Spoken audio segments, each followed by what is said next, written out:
Michael Bossetta, there with a nice bird, who will talk about virality patterns. He will talk about audience engagement, and he will show us how the democratic debate is fundamentally impacted by these new virality patterns. Michael. Thank you very much. I'm going to just hop right into it, as I probably have too much to cover.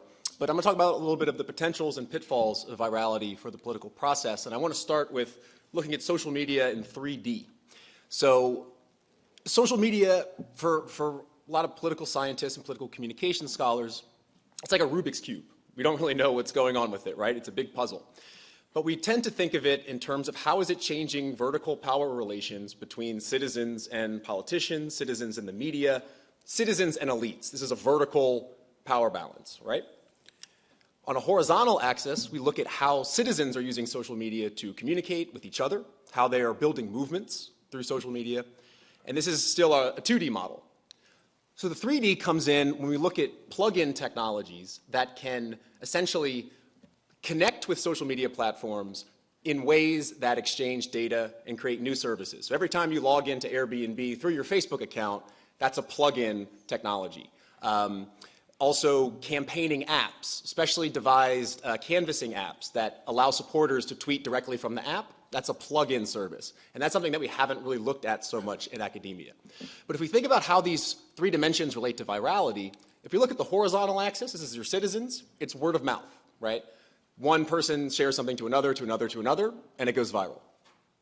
Another way, if you look at the vertical axis, is you have an influencer, whether it's a politician, whether it's a media organization, whether it's a YouTube star, they share something to their large audience. That's another way for things to go viral. If you look at the third dimension, this plug-in axis, you have an influencer who uses a service that plugs into social media in order to increase citizens' spreading of that message. So it's sort of a circumventing the traditional just influencer model. You could have an influencer using technology to increase word of mouth. And I'll come back to that. But looking at what the literature shows from virality, this is a study from 2015 using Twitter data from 2012, so it's a bit old, but it's a very large-scale study. And if you look at the top left, you'll see that sort of influencer model. You'll see a large node that distributes content out to a large audience. But if you look at the x-axis, we have this sort of word of mouth. So it kind of goes clockwise. And there's examples from everything in between.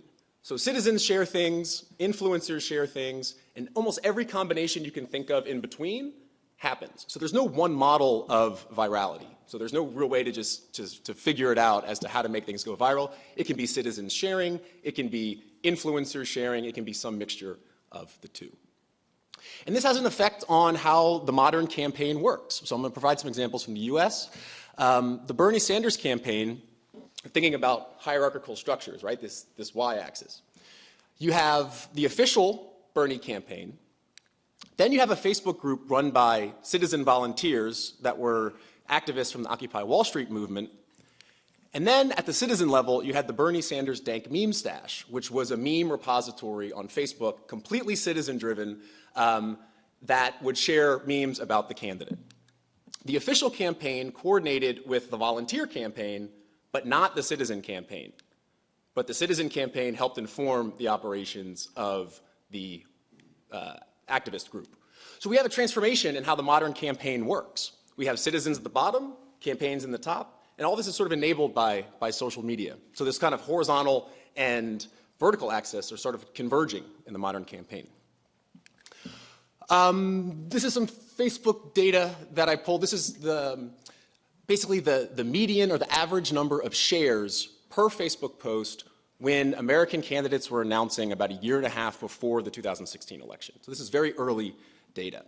So this is about how many shares they would get per post. And of course, sharing is probably the most important action you can take on social media to have something go viral, right? So what we have is we have Trump in the lead, which kind of makes sense. He's a celebrity with a large following. Interestingly, Bernie Sanders, far ahead of Hillary Clinton. The difference between the two shares that they would get about per post was 4,500.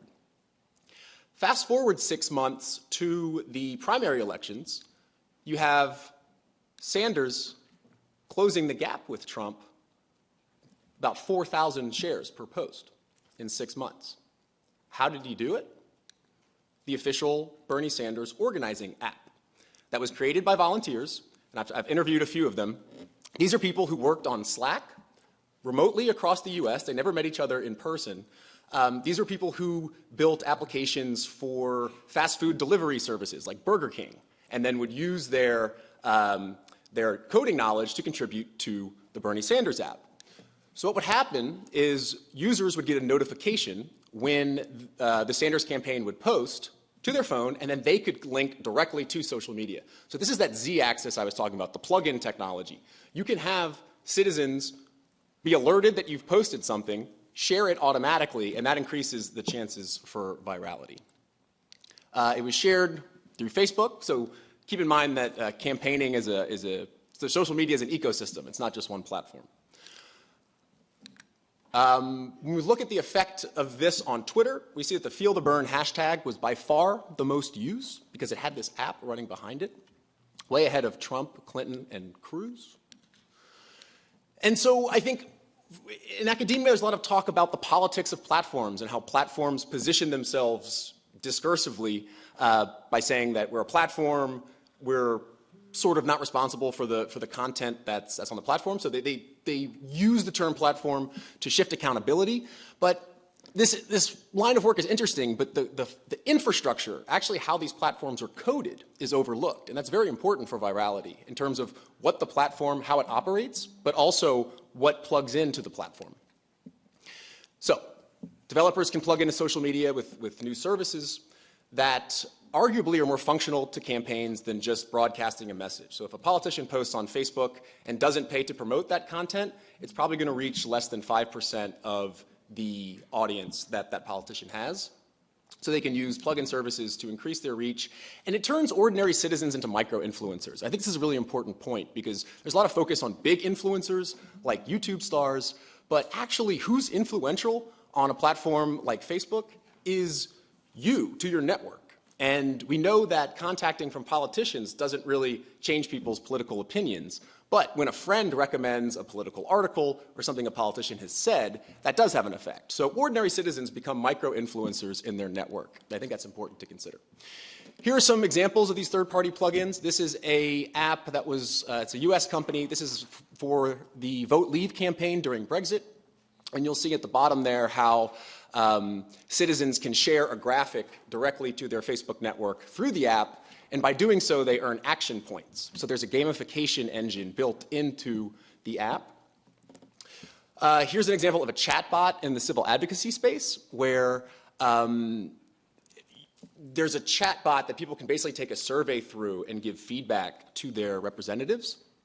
Another interesting way that a plugin is used.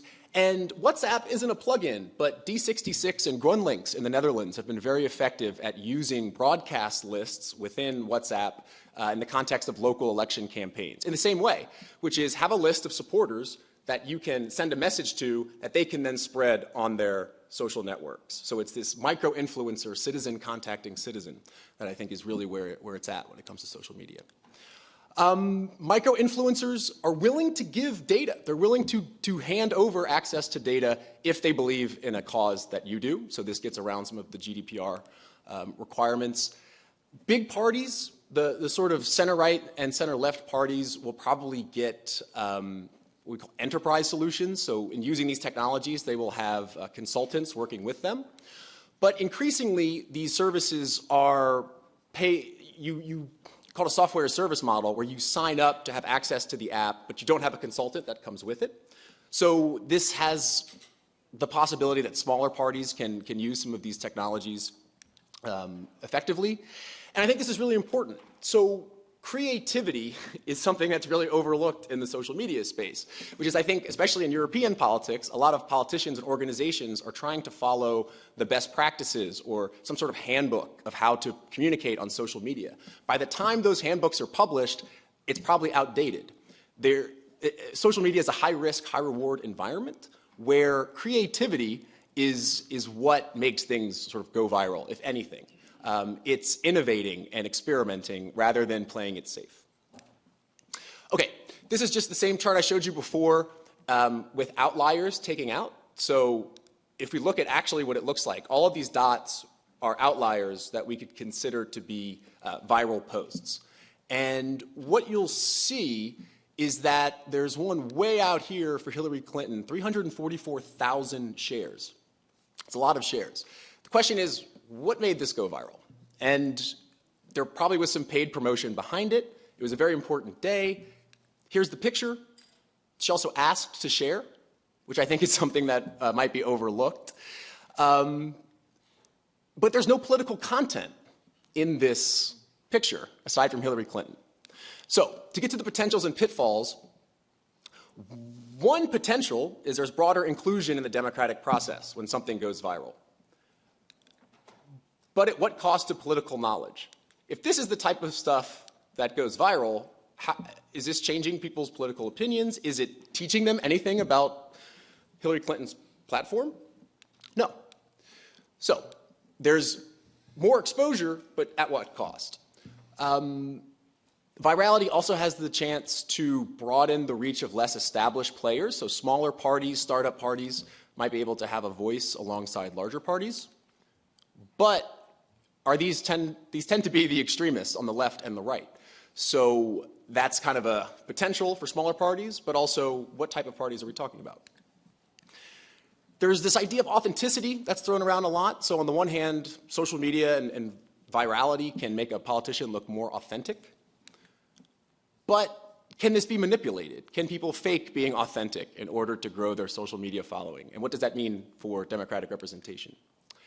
And viral reach is great, but is it meaningful engagement? Is having something go viral to 500,000 people actually engaging with your constituency? Or is it just greater PR and promo for your campaign? Which is great, but is it meaningful?